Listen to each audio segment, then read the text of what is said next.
This is the Boycott, Divestment and Sanctions, or BDS movement, which was launched by the absolute majority in Palestinian civil society in 2005, inspired by the South African anti-apartheid struggle, the US civil rights movement, among others, and it's rooted in a century of Palestinian popular resistance.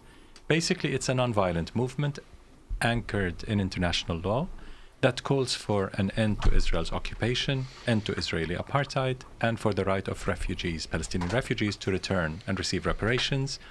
And to achieve those goals, which are our basic rights under international law, BDS calls for ending the complicity of states, corporations, and institutions in Israel's decades-old regime of military occupation, apartheid, and settler colonialism. Any company that's involved, any institution that's involved, and of course states.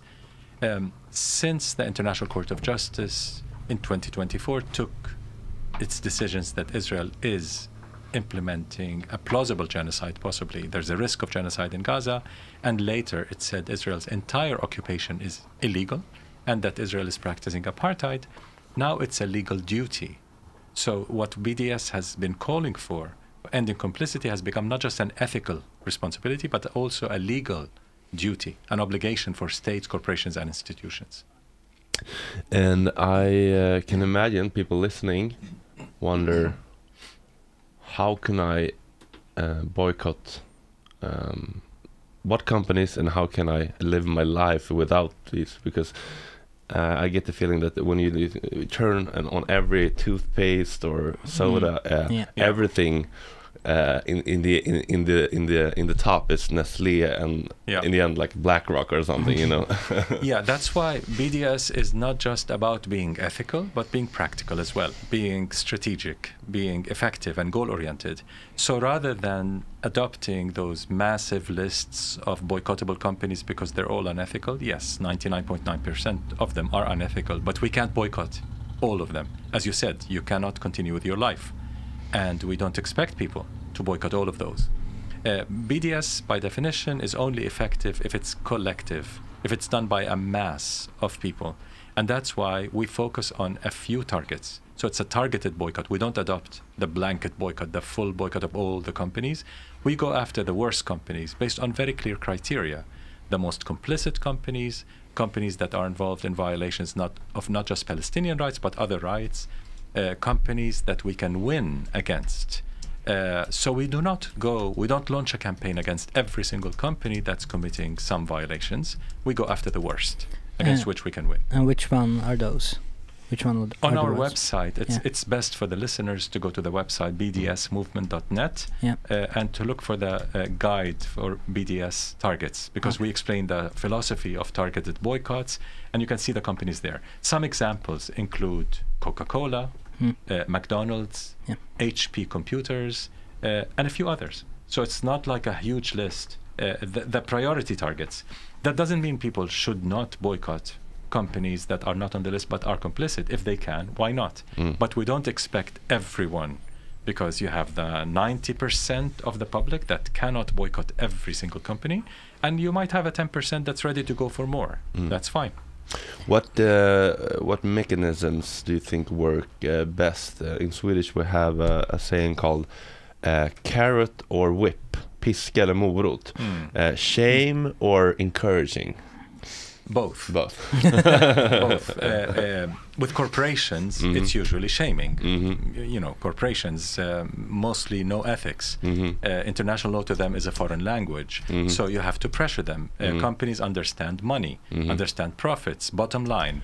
So we deny them contracts. In Sweden, for example, in 2009, one of our main targets then, Veolia, which was involved in horrible Israeli war crimes against Palestinians in occupied East Jerusalem, was competing for a contract for the Stockholm Metro, an 8-year contract worth $4.5 billion. Wow.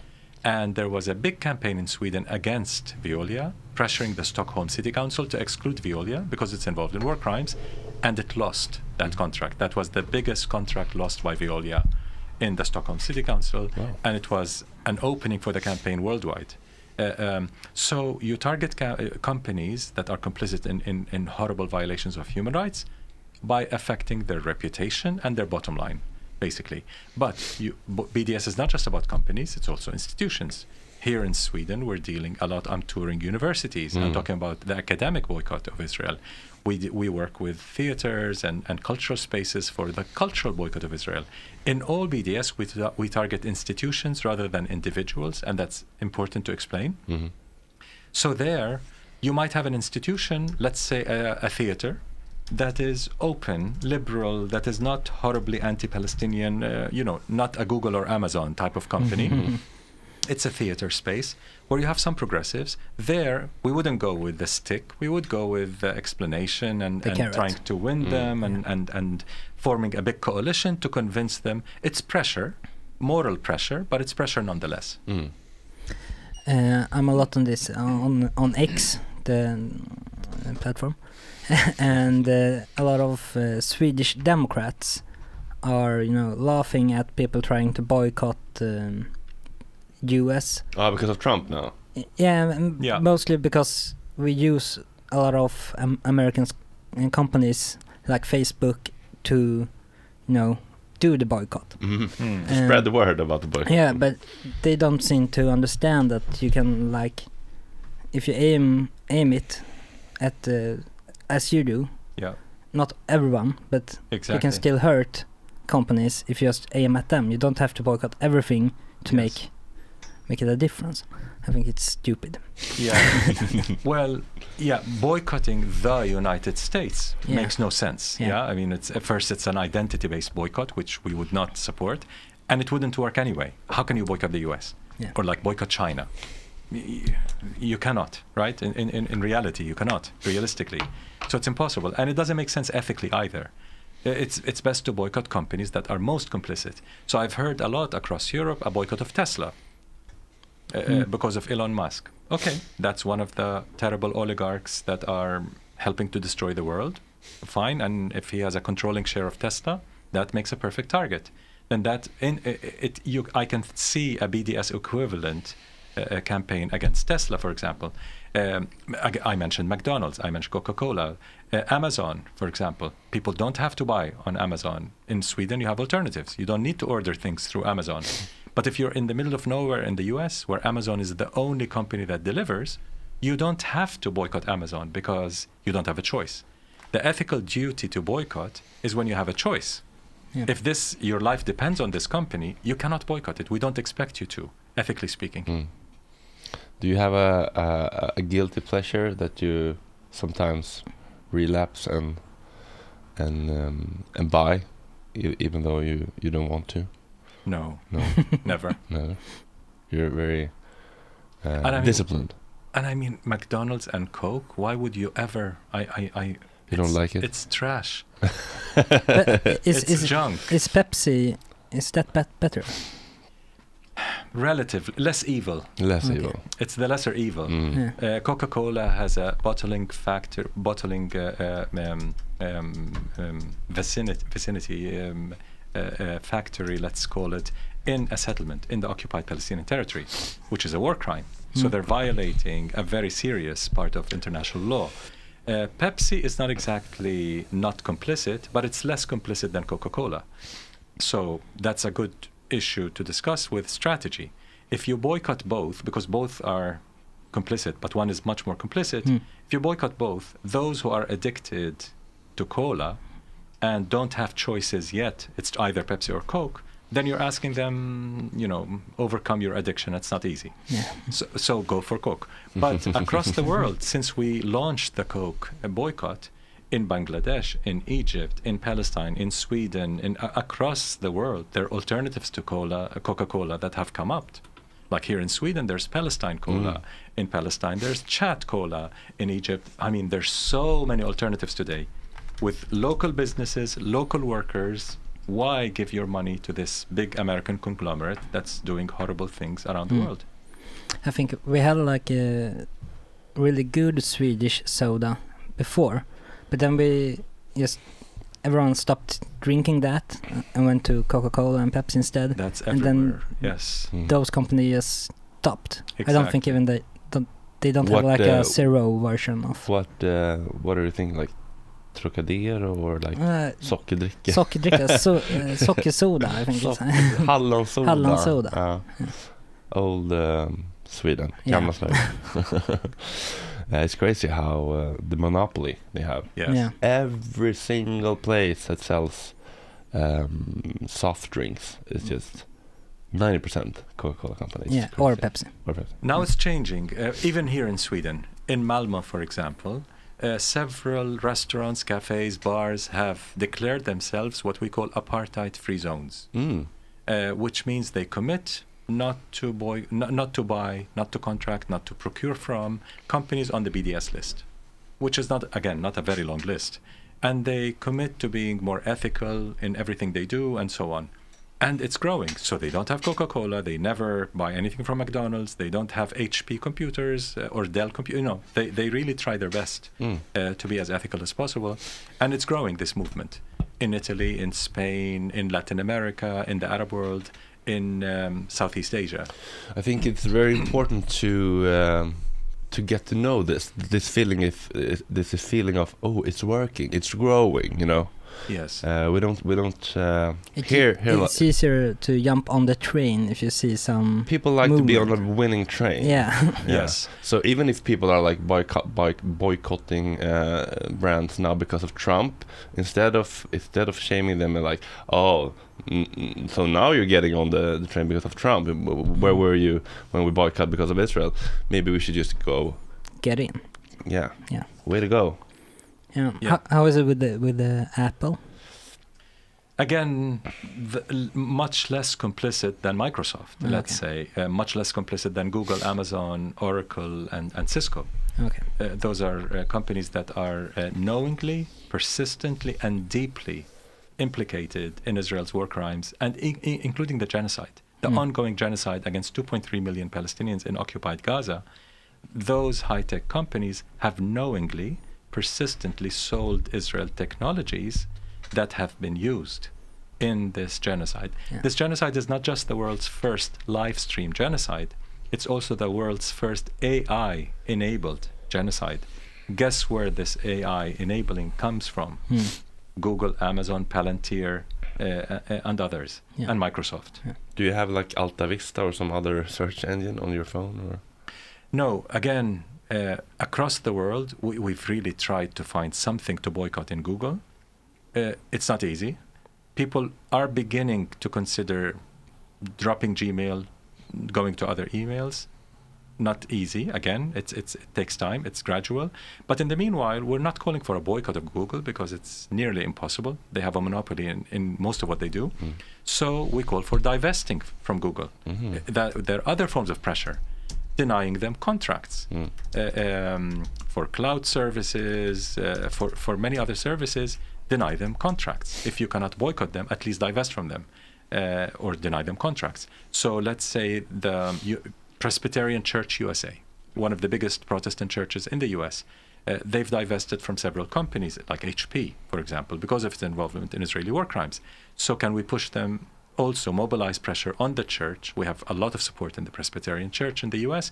Can they also include Amazon and Google and Microsoft among the divestment list? We cannot boycott, but we can divest. Yeah, sounds good. How is this Swedish church? Are they in on this in a way? Because they feel like they are progressive and quite good for being a church.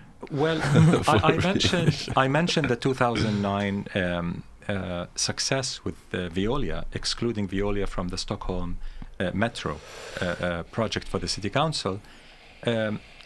Church of Sweden affiliated organizations played an extremely critical role then, in 2009, in educating the Stockholm public to pressure city council to exclude Veolia. And they did exclude Veolia. So the church then played a very important role. I don't have the knowledge today whether they're involved in any social justice issues related to Palestine. I would not know. I don't have the information, unfortunately. Okay. But I hope, yes, I hope that they are involved. And if not, we should mobilize pressure within the church to have it involved, because it should be. So many churches in the US, in the UK, in Ireland are involved, very involved in the struggle. How do you think these boycotts are going in like the US, who is a strong ally to Israel. In the public, do you think it's going better than expected, or? Well, I'll give you an example, anecdotes just to show the trend of what's happening. 2 years ago, we had a tiny support for our key demand in the US, which is a military embargo of Israel. Stop funding Israeli military, stop selling arms to Israel. That's our top demand for obvious reasons. All Israeli weapons mainly come from the US and Germany, so US is the most important. We had very little support 2 years ago. Today, over 50% of the US public supports a military embargo on Israel. Yeah. Many policymakers, elected officials today support a military embargo on Israel.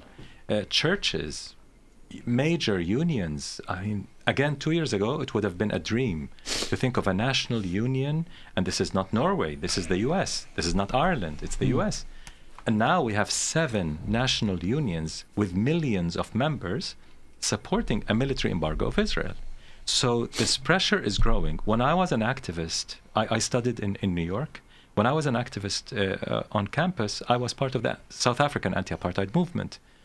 And I saw how this theory of change works, which is building power from the grassroots to the grass tops. Congress in the US did not wake up and become ethical against South African apartheid. It was deeply complicit, as was the Reagan administration, the most complicit on earth. But it took a lot of public pressure, grassroots pressure. Students played a key role, but also trade unions and churches, of course, black-led movement, until every elected official in the US felt, I will not get re-elected if I don't take a position against apartheid in South Africa. In Palestine, we're not there yet, obviously. We're not there yet. But we're at the middle level. We're not affecting Congress yet. There's change in Congress, but we're affecting city councils, we're affecting cultural institutions. Even Hollywood stars today are much more vocal about the military embargo, ceasefire, justice for Palestine, free Palestine. You see A-listers in Hollywood, in the music industry, tweeting free Palestine. Yeah. This is happening today. So going from that to boycott Israel is not a long distance anymore. How big of a problem is AIPAC and the donor class and the lobbyists? It's a massive problem. But it is a massive problem on 2 tracks. First of all, they do destroy or try to destroy anyone who's running for election if they don't toe the line, if they don't follow their dictates, basically, and show full obedience to Israel's far-right fascist government and its crimes against Palestinians. But they've lost some of their power. We cannot exaggerate it, but they've lost some of their power, and they know that. So in the Democratic Party, for example, today we have, in the US, not your Democrats, the non-fascist Democrats, not yet fascist Democrats. We have a solid majority of Democratic Party voters in the US who support a military embargo of Israel, an absolute majority, actually. Has it reflected on the ruling class in the Democrat? Not yet, because it's not a very democratic party. I mean, you know the parties in the US, they're run by oligarchs. They have not heard of democracy, really. But we're having a lot of impact there, at least in the Democratic Party. So AIPAC, yes, remains a very powerful force to be reckoned with, but they're losing some of this power, especially at city council level, institutions, universities. They know they're losing universities, and universities are worth mentioning because when I went to school back in the dark ages in the US, I went to Columbia University, 1982. Almost every single Jewish student was a Zionist. I mean, we had 3 Jewish students who were not Zionist at Columbia. Everyone I saw was a Zionist, staunch Zionist. Today, many Jewish students, not just at Columbia, across the US, support BDS. So the growth of anti-Zionism among young Jewish Americans is truly inspiring. AIPAC is terrified of that, because if you don't have young Jewish Americans with you, you're going to lose in 10 years. They know that. Yeah. And Israel's establishment knows that as well. Yeah.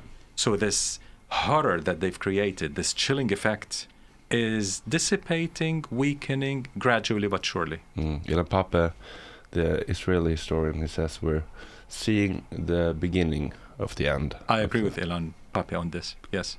Sorry, I have a question, if it's okay. Yeah. Just, I've heard this argument that if Israel is going to stop attacking, it will be the end of Israel if they don't still adapt to having this really aggressive tactics, that they will not survive because they're being attacked from all angles. And I'm just wondering, it sounds in my head kind of absurd that you always have to be super aggressive. Do you have a... It sounds like what Germans said in the 1930s, doesn't it? That our very existence is premised on destruction, extermination, and mass murder of racialized communities and groups, and colonized groups.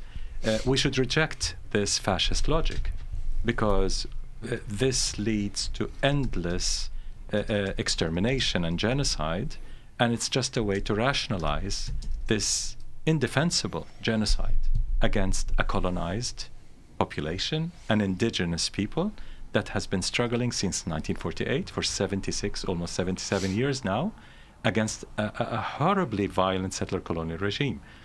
But the other side of this story that is not admitted by those who make this claim that we have to continue killing and killing, otherwise we won't survive, is the implosion. It's not the pressure from the outside, it's the pressure from within Israel as a settler colony. 130 of Israel's top economists have recently said Israel has entered or faces a risk of, quote, a spiral of collapse. A spiral of collapse. And they were not talking about economic collapse, they were talking about a total collapse. But starting with the economy, there's a brain drain with many of the top brains leaving Israel. There's investments are drying. High tech is nosediving in Israel. Many companies are abandoning it. And they know that because it has become an endless war, an endless oppression type of system that doesn't even have the right maquillage, the right mask to cover its extreme violence. It's like walking into a bar and hitting a drunk guy saying, I'm pretty sure you're going to hit me. So I got to preemptive strikes. Yeah. Got to work with deterrence here. So what do you want people to... Are there some misconceptions about this movement? Many, obviously, including a very dishonest smear used by fascist politicians in Sweden and even right-wing politicians that are not yet fascist in Sweden and other European countries, that, calling for a boycott of Israel is anti-Semitic. Let's unpack that once and for all. Making this claim that a boycott of Israel is anti-Semitic is an anti-Semitic statement. And allow me to explain. Because saying a boycott of Israel is anti-Semitic can only mean that Israel and the Jews are equivalent. They're one and the same. A boycott of Israel is a boycott of Jews. If you're boycotting Jews, you're definitely anti-Semitic, right? I mean, you're a horrible racist. But making that equivalence is saying that Jews are not full humans. They don't have diversity that all humans do. It's like saying all Swedes are Liberal Party or Democrats, Swedish Democrats, the fascists. Well, you can't stereotype a whole people. There are also social democrats and left and greens and, so many other variations. So putting all Jews in one basket is definitely anti-Semitic. Saying all Jews equal Israel is anti-Semitic. The other problem with this is, and I'm not mentioning Palestinians yet, I'll get to that, but the other problem for the Jewish communities across the world is if Israel equals all Jews and all Jews are represented by Israel, then the occupation is Jewish, and ethnic cleansing is Jewish, and apartheid is Jewish, and genocide is Jewish. But this has absolutely nothing to do with Jewishness or Judaism or Jews. Those are crimes committed by a state, a political system. We don't care what it identifies as. Saudi Arabia has committed war crimes in Yemen, and Saudi Arabia claims to be a Muslim state. Is this an Islamic crime in Yemen? No, it's a Saudi crime. Those who target Saudi Arabia with sanctions, with whatever other pressure forms, because of its treatment of women, because of its treatment of Asian workers, because of its war crimes in Yemen, it's against Saudi Arabia. It's not against Islam. It's not Islamophobic to target Saudi Arabia. Saying otherwise is racist, is Islamophobic. Israel is not equivalent to all Jews. The last point I want to say is that this is used to divert attention from Israel's genocide and to chill speech, to make people really scared. And Europeans get scared very easily. Mm-hmm. They get really intimidated. Yeah, because we have a history of... because of the history of the Holocaust, obviously. And because of anti-Semitism that does exist in Europe, it's very clear. But the irony of ironies in history is that the fascist right wing in Europe, across Europe, is extremely pro-Israel and extremely anti-Semitic. That is new. This is a last 10-year phenomenon. Israel is basically giving kind of a stamp of approval to the fascists of Europe. Love Israel, hate the Jews, we'll accept you. But as long as you love Israel and keep the arms going and keep the money going and keep the trade going, hate the Jews, that's okay. Look at all the fascist parties in Europe. They're deeply, deeply anti-Jewish, deeply anti-Jewish. From the Alternative for Deutschland in German, the most important, the fascists in Germany, extremely anti-Semitic. But Israel loves them and they love Israel. How do you explain this phenomenon? Israel is throwing Jewish communities under the bus. They're redefining anti-Semitism to protect Israel, Israel's regime of settler colonialism and apartheid, not to protect Jewish communities. They're sacrificing the safety, the well-being of Jewish communities by equating them to Israel. When they say, oh, Jews are not safe in France, they should come home to Israel, they're telling the rest of the French public, French Jews are not really French. They're foreigners. This is anti-Semitic. This is 1930s anti-Semitism. And Zionism is guilty of that. And Israel is guilty of that, of nourishing that anti-Semitism. So every progressive Jew has stood against that. Progressive Jewish groups in the US, in Canada, across Europe have stood against that. Not just because they're anti-Zionist, but because they see the writing on the wall. That's how it begins. Associate all Jews with Israel, then all of us are guilty of genocide. I was at hur ska man förklara Riks? The Swedish Democrats has a YouTube channel called Riks where they allegedly. What? They are not formally owning the channel. Oh, they're APAC. Yeah. Yeah. And they have their right-wing propaganda, and they invited me to talk about this Trump and Israel and Palestine, and I went there. And I tried to do my best to be calm and reasonable, factual debater, but then it just ends. You know, it just stops when he's like, "But it's not an occupation," and I'm like, "Okay, next question." I can't like. Do you think is every person? Is it possible to deprogram? De-brainwash, reprogram people, or are some people just so indoctrinated that they're like lost cases and just let's just try to make your children less brainwashed? I think they're both. There are people who are hopeless cases, obviously, and you know, those who are committing genocide today against Palestinians. Many of them happen to be hopeless cases. I mean, when your racism and your dehumanization of the people you colonize reaches a level where you justify killing children, sharpshooters shooting a child, and I can't think of any possible justification with sharpshooter shooting a child in the head in Gaza to kill him or her cannot possibly be justified by any means. They're a sharpshooter. They know what they're shooting at. It's not like a bomb that exploded and killed so-called collateral damage. They're killing people intentionally. They're massacring our people intentionally. Those are hopeless cases. Those are sick, depraved, hopeless cases. And those who support them are just as sick and depraved. But there is hope with their children. There is hope with some people who have not committed those horrible crimes, but may have supported them, misunderstanding that they're crimes. it's worth educating them. But I personally would not go on a far-right fascist media outlet, because that outlet is trying to whitewash its fascism by having progressives appear on it, in a way. So they use you to whitewash their propaganda, and they say, yeah, we're democratic, see, we have different views, a very leftist view, but the positive you have by reaching the 0.05% of the fascist audience that might listen to you, or 1% to be generous, vis-a-vis the harm done by them using you, tokenizing you. Oh, here, we had a lefty. With his woke pink hair. Yes, yes, exactly. I think the harm is more than the benefit. Interesting. Yeah, it's interesting what you talked about earlier with the Swedish Democrats and far-right supporting Israel, but not really liking Jews. Sometimes you can see that if like what are they called? Judisk ungdom på Twitter. It's a Jewish youth organization. On X also.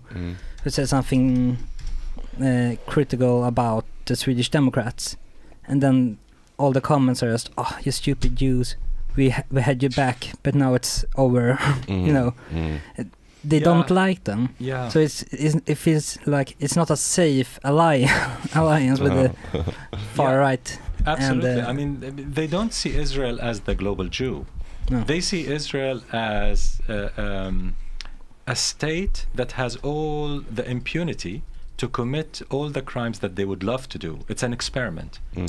Gustavo Petro, the president of Colombia, said Gaza, the genocide in Gaza, is an experiment. That if it passes, we would all be dispensable. He meant people in the global south, racialized communities. So fascists of Europe are like drooling over this experiment. Show us how we can get rid of the Muslims in Sweden and those black people and those brown people. We would love to find a way. And if extermination is what it takes, you know, Europeans are the experts, the world experts on extermination. 500 years of colonialism, slavery, extermination. They're the experts in genocide. Germans, but not just Germans, the French and the Dutch and the British and the Spanish. I mean, they're experts in genocide, Europeans. So Israel is doing something that they would love to do, but they cannot, because, you know, they have to look like they somehow respect international law. But what European leaders are doing is eroding the very credibility of international law. And then we're stuck with the might makes right, with the law of the jungle. They cannot blame Trump alone. He's just been there for weeks. Yes, he's the emperor. Yes, he's the oligarch. But he's just been there weeks. The damage Trump has done is far, far, far less than the European leaders' damage done to humanity, to international law. So going back to this point about them being anti-Semitic, the fascists of Sweden, fascists across the world are anti-Semitic. You think the president of Argentina, the fascist, likes Jews, or Modi, or Urban? They all hate Jews. They're all anti-Semitic, but they love Israel. Yeah. So it's a colonial issue rather than an identity issue. Word. Yeah. Do you want to add something? No, unless you have any further questions. I have a question. Yeah, shoot. You kind of went into it a little bit, that we're in a sort of crazy time where at the same time as it is this Jewish hate but love for Israel, and it's kind of an experiment to see how I don't know how you phrased it, but exterminate other groups, undesired groups. Yeah. But do you feel that, or have you lived in? I can't really express myself in English, but have you? You have gotten much resistant because of the from the. Vad vill du fråga? Ifall man har mött på motstånd i deras, alltså eftersom det är en sån, finns så mycket rasism som är underliggande mot just muslimer, att det kommer på något sätt att det blir så motståndskraftigt när man kommer med ett budskap om ja men vi försöker bara rädda bort folk. Ja men ni muslimer, fuck you. Förstår ni lite vad jag menar? Motstånd från vem menar du? Motstånd från rasister som ändå så här försöker se den här vägen för att kunna ta bort de här oviljande de här andra grupperna. I think what he's trying to ask is do you get resistance? Do you meet a lot of resistance from the anti-Muslim community? They're the same. I mean, the fascists are equal opportunity racists. It's like racist against everyone who's not them. So, and increasingly with that, one thing good about the Trump administration is the honesty. He says what Europeans have been doing, dishonestly hiding. He says it outright. He doesn't hide it. Sounds like a guy who's known for something. Sorry? No, it's just war. I meant he's openly saying, I'm against diversity, inclusion, and equity, that nonsense. I'm against trans rights. I'm against women's rights. I'm against black rights. Muslims, I don't like them. Mexicans, throw them away. He's open. This is what many fascists think across Europe. But Trump is saying it very loudly. So yes, we do face the same enemy. And that's why, in response to Trumpism, to fascism, to white supremacy, we cannot think everyone in their box. We have to think of a broad tent, progressive coalition, broad tent alliances, where we overcome differences. So let's say you and I may disagree on X, fine, but let's agree on Y and Z. We can have this kind of intersectional big coalition against fascism. We can at least agree on that. And every decent liberal should agree with us, even if they don't agree fully on how to end the genocide and apartheid, but they can agree at least on something. Can we agree on salvaging what's left of the credibility of international law? Can we agree that universal human rights still matter? Can we agree that they have to be consistent, otherwise they're not worth their names? If you apply international law only to people who are not white, that's not international law. That's colonial law. Either it applies consistently or it doesn't exist. Can we agree on that? I'm proposing a very liberal agenda here. I'm not proposing something like Marxist, something very liberal that every decent liberal should agree with. We need those broad tent alliances to counter Trumpism and fascism across Europe and the world. But you think, so if I understood you right, it's one good thing about Trump is that he unmasked exposing yes. the US for what they really want to do, yes. And also it's not like the Democrats did not have oligarchs. I mean, it's oligarchs and both parties. They're just different oligarchs. Yeah, now the tech oligarchs are taken over, and but it's different oligarchs. And they were better at hiding it, the Democrats. Yeah, I asked the guy at the Riks who interviewed me. I sent a link, like International Court of Justice has declared that the occupation is illegal, and I just asked him, do you think we should listen on the highest court in the world sometimes, never, or always? And he said, probably never, but maybe sometimes. Yeah, that's it all. And I've said this in several universities in Sweden. So tomorrow, if there is no international law, and let's say you have a Russian leadership that decides to take part of Sweden, just because it's nice, like Trump likes Greenland and Canada, and Russia might like part of Sweden, why not take it? Grab it, because Sweden is very weak. Imagine what the world will look like if the strong can just grab whatever they like. It's back to 19th century European colonialism. So if those supposed Democrats, I hate the name that they're using, they're destroying the very meaning of democracy. But anyway, Swedish Democrats, if that's what they're saying, then they're guilty of destroying international law. They're a mini Trump, basically. So don't blame Trump. I got a little note there from it's from the couch. Oh, Okay. Oh, okay. Oh, right. There's a middle landing. Okay. What can each of us do within BDS? It depends on where you're positioned. If you're a student, there's a lot to do on campus. Mm-hmm. If you're a worker with your trade union, if you're a farmer, an artist, and it depends where you are. Mm-hmm. Everyone, the most profound ethical obligation is to end complicity. So before anyone thinks of charity, and charity is such a European thing, the first thing Europeans think of, what can we donate? Mm. Before donating, can you think of the harm your state, your corporations, your institutions are doing? Can you think of any power you can gather to stop this harm? Do no harm, to stop the complicity? Yeah, so if you're part of a university, can you make sure that your university cuts ties with Israel and Israeli universities because they're doing horrible harm to Palestinians, war crimes, genocide, and so on? If you're part of a trade union, many Swedes are part of trade unions, can you make sure your union adopts a policy, procurement, contracting, purchasing policy that excludes companies involved in human rights violations anywhere, not just in Palestine, and then include grave human rights violations anywhere, and then apply it to Palestine? If you're part of a city, can you be active with a group to make city council adopt such a policy, an ethical procurement policy, let's say, that every justice movement can benefit from?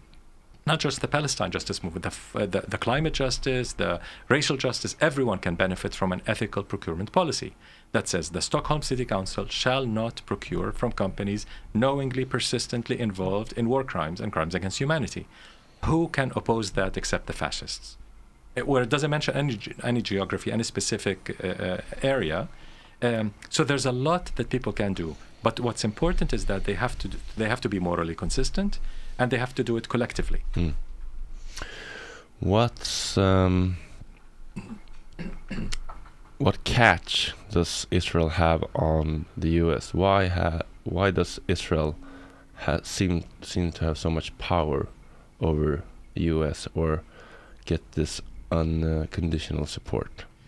Well, that's the million-dollar question. It's a very tough question. There for decades, many political scientists, theorists have debated this issue, mm-hmm. and the answer to your question, really, over decades. So you have one school of thought that says imperialism, U.S. imperialism, uses Israel as a tool. Mm-hmm. You have another school of thought that says Israel has massive control over key institutions in the U.S., including most of Congress, through Israel's lobby and other lobbies. And I think the truth is part of both. There is an intersection of interests between Israel as a settler colony, as an apartheid regime that gets to experiment, gets to field test U.S. weaponry. The latest AI military technologies are experimented on Palestinian bodies, Lebanese bodies, Syrian bodies. The U.S. doesn't get to experiment that easily with those weapons, so Israel does that. It does a job. Israel prevents Arab unity, and therefore a development of a more progressive Arab region. So Israel does serve some imperial interests, but no one should just dismiss the immense power of the lobby. And the lobby is not just the Jewish Zionist lobby. There's the Christian Zionist lobby, which is not talked about. The Christian Zionists play an extremely important role as a lobby for Israel. And of course, for those who don't know, the Christian Zionists, across the world, they're waiting for the Messiah to come convert all Jews to Christianity or kill them all. I mean, it doesn't get more anti-Semitic than that. And those are Israel's best friends in the U.S. The most loyal friends of Israel are not the Jewish Zionists, are the Christian Zionists. And then you have the military industry lobby, which is testing weapons on Palestinians through Israel.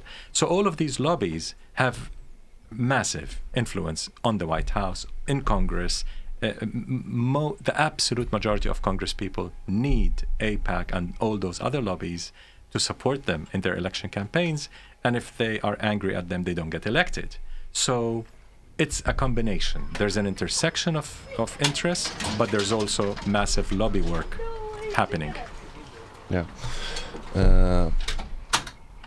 Nice. Yeah. Thanks. Very interesting conversation. Thank you so much for... Just to finish that point with a metaphor, maybe, because people like metaphors. The whole debate in the U.S. is the dog and the tail. Is the dog wagging its tail, or is the tail wagging the dog? Yeah. My response is, well, let's agree. The tail and the dog are organically connected. Yeah. Yeah. Thank you so much. Thank you. Okay. And we'll try to make some videos for social media and spread it as much as we can. Yeah, absolutely. Thanks for having me. Thank you so much. Thanks for coming. Nice. Just a photo, maybe? Kanske utanför där? Ja, det